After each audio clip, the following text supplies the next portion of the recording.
দৰঙৰ খাৰুপেটীয়াত ঠিকাদাৰৰ বিৰুদ্ধে ভয়ংকৰ দুৰ্নীতিৰ অভিযোগ। ঠিকাদাৰ ৰাজকুমাৰ জৈনৰ বিৰুদ্ধে উত্থাপিত হৈছে অভিযোগ।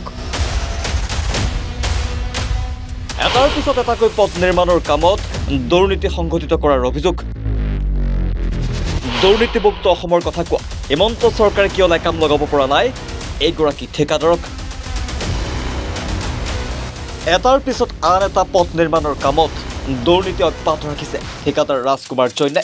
শূন্য সহনশীলতাৰ শ্লোগান দি অহা প্ৰভাৱশালী মুখ্যমন্ত্ৰী ডক্টৰ হিমন্ত বিশ্ব শৰ্মাৰ চৰকাৰে কিয় লেকাম লগাব পৰা নাই এইগৰাকী দুৰ্নীতিগ্ৰস্ত ঠিকাদাৰক? এষ্টিমেট মতে কাম নকৰিলে ঠিকাদাৰক পহুখাটা দিয়াৰ হুংকাৰ ৰাইজৰ। অভিযোগ মতে খাৰুপেটীয়াত ঠিকাদাৰ ৰাজকুমাৰ জৈনে ব্যাপক অনিয়মৰ মাজেৰে কেইবাটাও প্ৰধানমন্ত্ৰী গ্ৰাম চড়ক যোজনাৰ কামৰ লগতে কোনো ধৰণৰ নাম ফলক অবিহনে নিজৰ ইচ্ছামতে কৰি গৈছে ব্যাপক অনিয়ম। চলি আছে খাৰুপেটীয়াৰ ঘনশিমুলী গাঁৱৰ মাজেৰে খাৰুপেটীয়াৰ নগাজান গাঁৱলৈ যোৱা এখন দলং আৰু পথ নিৰ্মাণৰ কাম। কিন্তু ঠিকাদাৰজনৰ হেমাহিৰ বাবে কৃষিপ্ৰধান এলেকাৰ এই ব্যস্ত পথটোৰে বৰ্তমান অহা যোৱাত দুৰ্ভোগ ভুগিছে ৰাইজে। প্ৰায় ৩ কোটি টকাৰ দলং আৰু ৰাস্তাৰ পকীকৰণৰ নামত ঠিকাদাৰ ৰাজকুমাৰ জৈনৰ বিৰুদ্ধে উঠিছে চৰম দুৰ্নীতিৰ অভিযোগ। এষ্টিমেট মতে পথটো 10 ফুট বহল আৰু ৰাস্তাৰ দুইফালে ছাইড ভীম 4 ফুট 6 ইঞ্চি হ'ব লাগে যদিও কিন্তু ঠিকাদাৰজনে এষ্টিমেট অনুযায়ী কৰা পৰিলক্ষিত হোৱা নাই সচেতন ৰাইজৰ। দলঙৰ দুইফালে ভাল মাটিৰ পৰিৱৰ্তে বালি মাটি পেলোৱাৰ অভিযোগ। এজাক বৰষুণ দিলে নিমিষতে দলঙৰ দুইফালৰ বালি ধুই উটুৱাই নিয়াৰ আশংকা প্ৰকাশ কৰিছে ৰাইজে। কামটোৰ দায়িত্বত থকা চৰকাৰী মহৰীয়ে জনোৱা মতে ঠিকাদাৰ ৰাজকুমাৰ জৈনৰ হেমাহিৰ বাবে কামটো সময়মতে হৈ উঠা নাই। আৰু 3 বছৰ সময়ৰে কামটোৰ 2 বছৰ সময় অতিবাহিত হৈছে যদিও অধিকাংশ কাম এতিয়াও কৰিবলৈ বাকী আছে। কৃষিপ্ৰধান এই অঞ্চলৰ এই ব্যস্ত পথটো সোনকালে সম্পূৰ্ণ কৰি দুৰ্নীতিপৰায়ণ ঠিকাদাৰ ৰাজকুমাৰ জৈনৰ বিৰুদ্ধে কঠোৰ শাস্তিমূলক পদক্ষেপ গ্ৰহণ কৰিব লাগে বুলি অসম চৰকাৰৰ মাননীয় মুখ্যমন্ত্ৰী হিমন্ত বিশ্ব শৰ্মাক দাবী জনাইছে স্থানীয় ৰাইজে। অন্যথা দুৰ্নীতিপৰায়ণ ঠিকাদাৰ ৰাজকুমাৰ জৈনক পহুখেদা দিয়া হ'ব বুলি হুংকাৰ প্ৰদান কৰিছে ৰাইজে। বহুত দিনৰ পৰা কামটো চলি আছে, এতিয়াও হোৱা নাই ভালকে।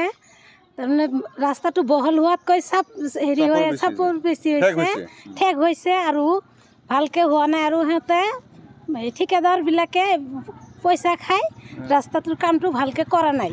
এতিয়া ইমিডিয়েটলি হ'ব লাগে। বৰষুণ আহিলে কিবা হ'লে বোকা চোকা হৈ আমাৰ অহা যোৱা যাতায়াত বন্ধ হৈ যায়।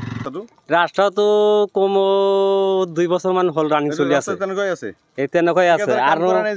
আৰু মাটিটো এই ৰাস্তাটো এই এনেকুৱা মাটি এটা দিছে নহয়, বিৰাট দুৰ্গন্ধ মাটি। গতিকে আমি গড় কাপ্তানি বিভাগক বহুত অনুৰোধ জনাইছোঁ, তথাপি কিন্তু সিহঁতৰ কাণসাৰ নাই। আমি ৰাইজে চব মিলি ৰাইজে এটা অনুৰোধ জনাওঁ যে কামটো সোনকালে কৰিলে আমাৰ এই যে কামটো যাতায়াতৰ কাৰণে বহুত এটা সুবিধা হ'ব। আৰু টোটেল হ'ব লাগে 21 ফুট, কিন্তু ৰাস্তাটো সেইমতে হোৱা নাই। বালি মাটি পেলাব পালে কোনো মানে পাৰ্মিশ্যন দিয়া নাই। ভাল মাটি পেলাব লাগে, তাতে বালি মাটি পেলাই আছে। আৰু ৰেগুলাৰ পানী মাৰিব লাগে, তাতে পানী মাৰা নাই। তাৰ বাবে আমাৰ বহুত মানে অসুবিধা হৈছে ৰাইজৰ। ঘৰ বাৰী আছে, তাতে ধূলি বালি দি একেবাৰে শেষ হৈ যায়। আমি মানে ৰাস্তাত ওলাব পৰা নাই। ছাইড বামটো চাওক আপোনাৰ 4.5 ফুট হ'ব লাগে, দুফালে 4.5 ফুট 4 ফুট আৰু মাজত হ'ব লাগে 10 ফুট, কিন্তু সেইমতে হোৱা নাই। মাজত চাওক আপোনালোকে 5 ফুট মানে বা জাগা যায় 6 ফুট মান হৈছে, জাগা যায় মানে 5 ফুট মানে হৈ আছে। চ' এনেকুৱা যদি ৰাস্তা কৰে, আমি এটা গাড়ী গ'লে আন এটা গাড়ী মানে অপজিট ফালৰ পৰা আহিলে আমি এইটো কি ক্ৰছ কৰি যাব নোৱাৰিম। এষ্টিমেট হিচাপত আমি গম পোৱা মতে 3-4 কোটি টকাৰ কাম হৈ আছে। চাইনবোৰ্ডটো মাৰা নাই, আমি জানামতে মানে মাৰা নাই। আমি চাই আছোঁ, লক্ষ্য কৰি আছোঁ। ঠিকাদাৰ RK জৈন হয়। ইমানবাৰ কমপ্লেইন কৰিছোঁ, কমপ্লেইন কৰিলে ফোন কৰিলে মানে ৰেছপন্স নিদিয়ে। আমি শুনা পাইছোঁ যে ইয়াৰ আগতে তাই বহুত কাম কৰিছে তেখেত, কিন্তু তাতেও মানে তেনেকুৱা গণ্ডগোল হৈ আছে। চৰকাৰে কোনো মানে ৰেছপন্স দিয়া নাই। কিয় চৰকাৰে ৰেছপন্স দিয়া নাই? এইটো মানে লিগেল একশ্যন হ'ব লাগে চৰকাৰৰ ফালৰ পৰা, যাতে এনেকুৱা দুৰ্নীতি কাম আমাৰ ইয়াতে কৰিব নোৱাৰে। যদি ইয়াৰ পিছতো মানে কোনো একশ্যন নলয় চৰকাৰে, ইয়াতে যদি নেক্সট টাইম ঠিকাদাৰ আহে, আমি কিন্তু ৰাইজৰ ফালৰ পৰা প্ৰপাৰ একশ্যন ল'বলৈ সাজু হ'ম। তাতে চাওক ব্ৰিজৰ কামটো মানে যেনেকুৱাকৈ হ'ব লাগিছিল হোৱা নাই। ইয়াতে চাওক যিটো ৰাস্তা বনাইছে, চাওক দুখনকৈ চাইকেল গ'লে যেন লাগে ৰাস্তাটো মানে কাভাৰ হৈ যায়। এনেকুৱা যদি হয়, আমাৰ 2 দিন পিছে পিছে স্কুলৰ ষ্টুডেণ্টবোৰ যাওঁতে এক্সিডেণ্ট হ'ব। যেনেকৈ বালি পেলাইছে, যেনেকৈ গিটিবোৰ যে পেলাইছে, এইবোৰ ইমান ভাল নহয়, একদম ঘাটিয়া গিটি হয়। এইটো ৰাস্তা বনালে একদম 2 দিনতে মানে ফাটি ছিঙি যাব। যদি কিবা কাৰণত এক্সিডেণ্ট হৈ যায়, সেইটোৰ দায়িত্ব কোনে ল'ব? চৰকাৰে ল'ব জানো? কিয় চৰকাৰে এতিয়ালৈকে প্ৰপাৰ একশ্যন লোৱা নাই ঠিকাদাৰৰ ওপৰত? আমি শুনা মতে তেখেতৰ বিৰুদ্ধে বহুত মানে কমপ্লেইন আছে। কিয় লোৱা নাই?